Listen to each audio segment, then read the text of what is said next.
Panibagong araw, panibagong vlog. Just keep on watching. Kung hindi ka pa nagka-follow, di follow mo na ngayon na mismo. So, ngayong araw ay harvest na ng palay namin. Ayan. Ngayon lang huli ako nakapag-vlog kasi nga nagkasakit tayo within 2 weeks. At kailangan natin i-repair yung sarili natin para maging malakas. So, ngayong araw ay pupunta na nga tayo sa rice field namin dahil mag-aani. After ng pag-aani, ito ay ipapatuyo sa araw after igigiling na to sa machine para lumabas ng bigas. Bale, ito ay late upload na nga kasi nga nagkasakit tayo. At ito na nga tayo, malapit na tayo sa rice field. So nakikita niyo andun yung papa ko at saka yung mga kasama niya sa pag-tracer ng palay. At andito naman yung panganay kong kapatid. Ayan yan si Manuma. Siya yung magbubukas ng sako paglagay ng mga palay. So bale yung papa ko susubo sa machine para lumabas ng mga palay.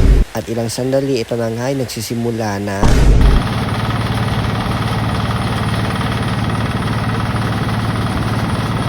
After ilagay sa sako ang palay, syempre dito yan ilalagay para ipatuyo natin ang palay para iani na sa machine para lumabas sa bigas. Kaya madami na kami ulit bigas para magkain. At ako nga ay pauwi muna dahil mag-prepare na ako ng breakfast nila. And syempre, para wala masabi ang mga trabahador at may ganang magtrabaho. Habang ako ay pauwi, ang mama ko naman ay busy sa pagluluto. Ayan, sa kahoy na nagluluto kasi wala na laman yung gasol kasi wala ng sponsor.